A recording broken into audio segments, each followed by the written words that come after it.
Alors, révision sur l'effet Doppler. Donc, qu'est-ce que c'est que l'effet Doppler? L'effet Doppler se manifeste lorsqu'une source se déplace et nous sommes immobiles. Et lorsqu'une source se déplace, nous percevons le son émis par cette source de manière différente, c'est-à-dire soit par exemple plus grave ou plus aigu. Alors, comment ça se manifeste au niveau des différentes ondes? Lorsqu'un véhicule se rapproche, comme on le voit ici sur la figure, on voit ici que la période du signal est très petite. Donc si la période du signal diminue lorsque le véhicule se rapproche, la longueur d'onde, elle aussi, va diminuer puisque lambda, on sait que c'est égal à la vitesse multipliée par la période. Donc la longueur d'onde va diminuer aussi.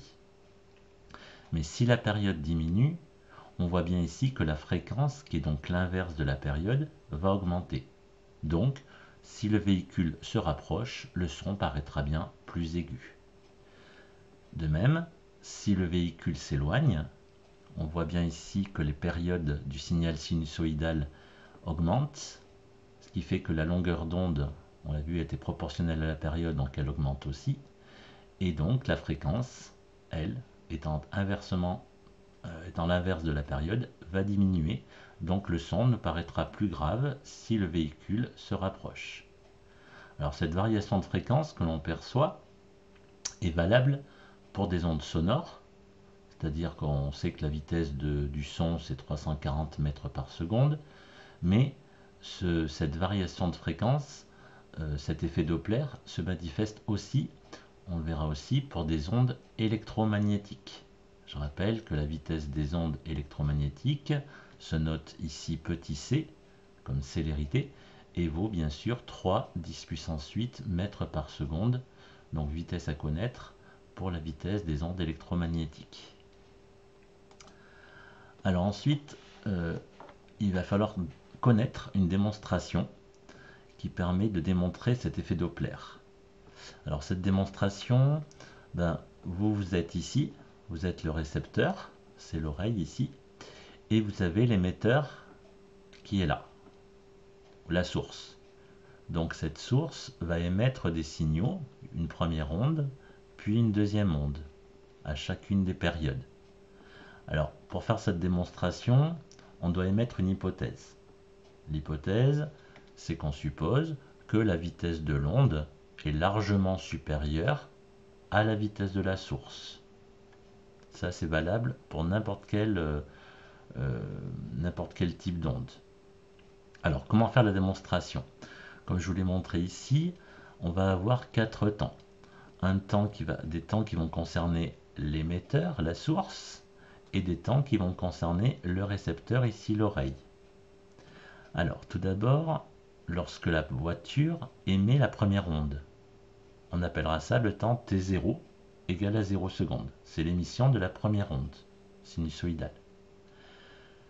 L'oreille, elle, va recevoir cette première onde lorsque l'onde aura parcouru la distance totale qui sépare l'émetteur du récepteur. Cette distance, c'est d.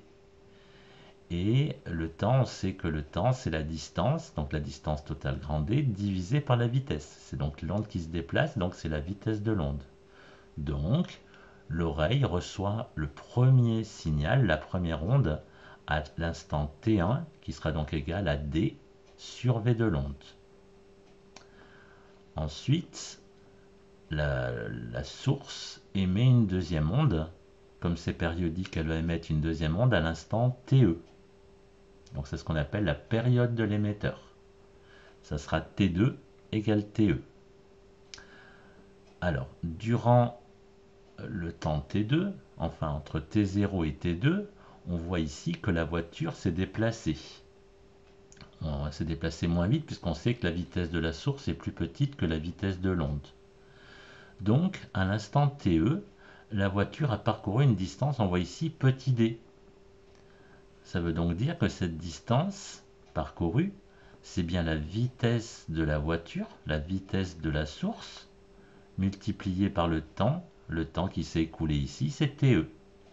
Donc voilà ce qu'on peut dire à l'instant T2. À l'instant T2, donc on a dit la voiture émet une deuxième onde. Mais cette deuxième onde va être reçue par l'oreille à un instant t3. Alors cet instant t3, qu'est-ce que c'est?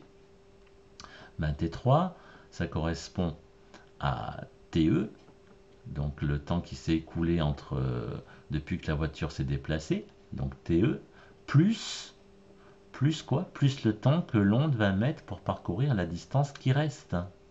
Et la distance qui reste, qu'est-ce que c'est? C'est la distance grand D moins la distance petit d. Donc le temps qui reste, ça sera donc la distance grand D moins petit d divisé par la vitesse de l'onde. Et donc ça nous donnera l'instant t3. Alors si je résume, l'oreille entend un premier signal, un premier son à l'instant t1. L'oreille entend un deuxième son à l'instant t3. Donc un son qui est périodique. Ça veut donc dire que la période reçue au niveau de l'oreille, ça sera TR, ce qui donc sera égal à T3 moins T1, la différence de temps entre les deux signaux perçus. Alors il suffit de remplacer T3 et T1 par sa formule pour faire la démonstration.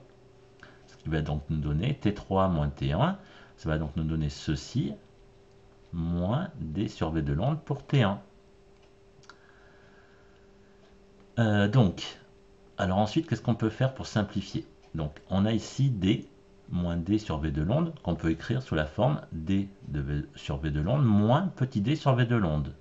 Si on développe ici, on voit bien qu'on a D sur V de l'onde moins D sur V de l'onde, ça va simplifier, ce qui va rester du coup TE moins petit d sur V de l'onde. Alors moi le petit d il me gêne, il faut que je le remplace. Et je vais le remplacer par la formule qu'on a vue tout à l'heure, c'est la distance parcourue par la source. Donc c'est égal à V de la source fois TE. Donc je peux remplacer petit d ici par V de la source fois TE. Et donc ça va me donner TE moins V de la source fois TE sur V de l'onde. Alors, ensuite, j'essaie de simplifier mon expression. Je vois que j'ai le terme TE ici, j'ai le terme TE ici. Donc ce terme TE, je peux le mettre en facteur. Si je le mets en facteur, qu'est-ce qui me restera dans ma parenthèse? Il me restera ici 1 moins V de la source sur V de l'onde. Voilà ce qui me reste dans ma parenthèse.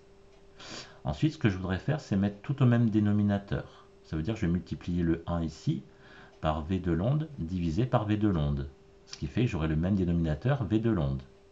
Et qu'est-ce qui me restera au numérateur? Il me restera V de l'onde moins V de la source.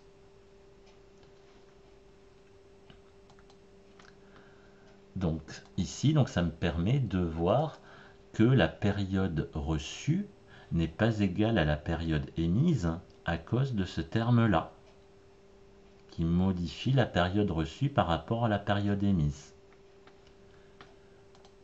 Ensuite, là je viens de trouver une formule qui me relie la période émise et la période reçue. Mais moi j'ai parlé tout à l'heure en introduction de fréquence reçue et de fréquence émise. Alors comment passer maintenant de cette formule à la formule de la fréquence?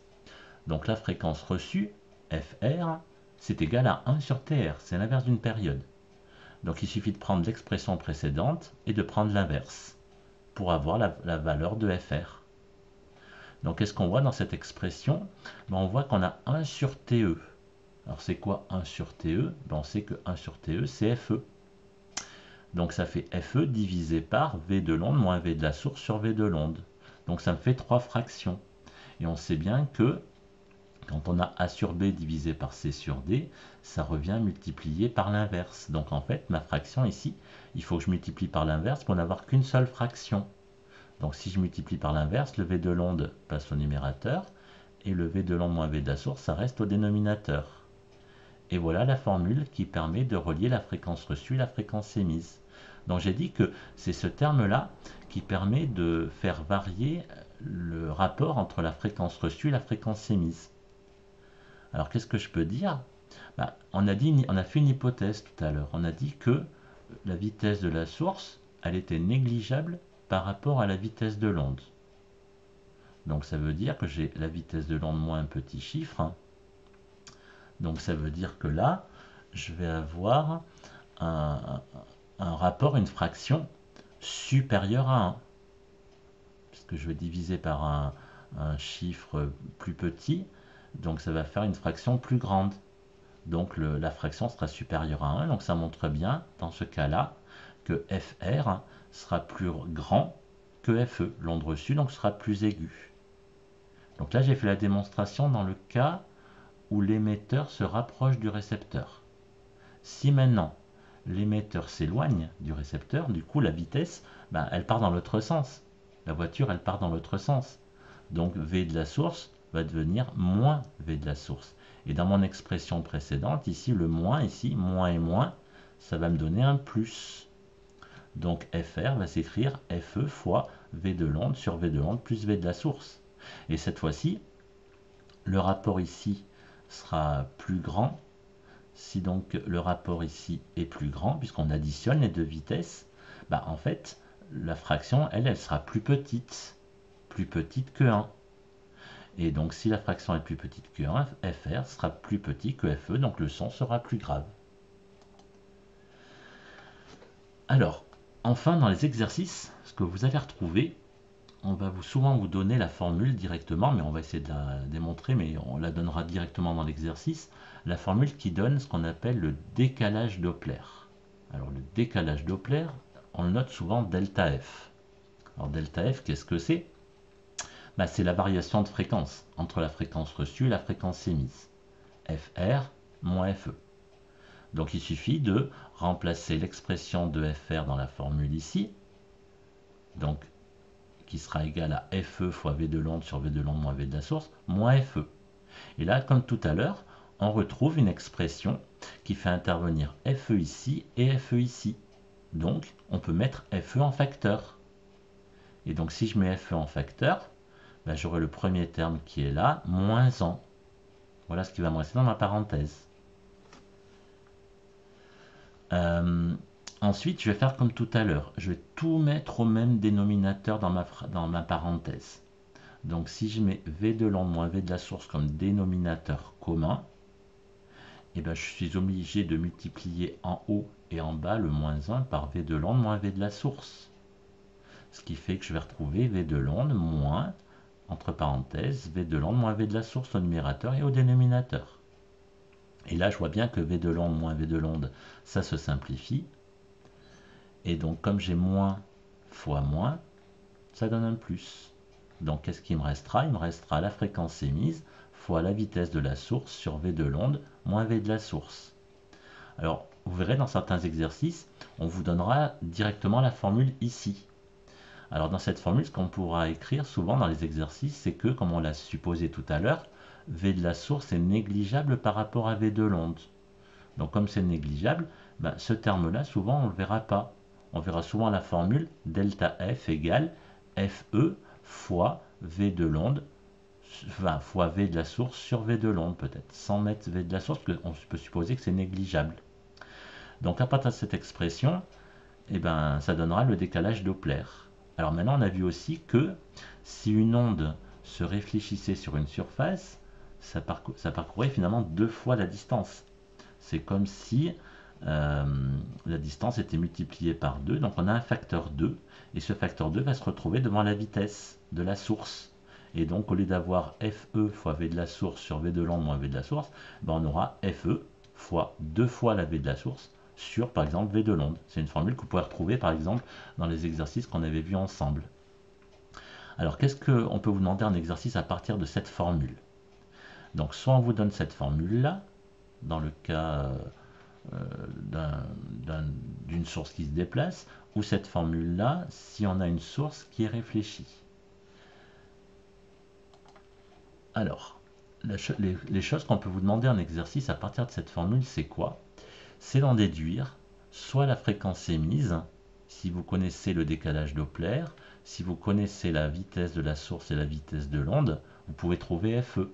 Donc bien transformer la formule pour trouver FE, ce qui fait que du coup, comme on divise par V de l'onde, on multiplie par V de l'onde, donc ça passe en haut, et le 2 fois V de la source, qui est à droite, on fait passer à gauche, il devient divisé. Et là, vous avez l'expression qui donnera la fréquence émise, si on vous demande de trouver la fréquence émise. Mais souvent, en exercice, le but du jeu, c'est à partir de l'effet Doppler, de retrouver une vitesse.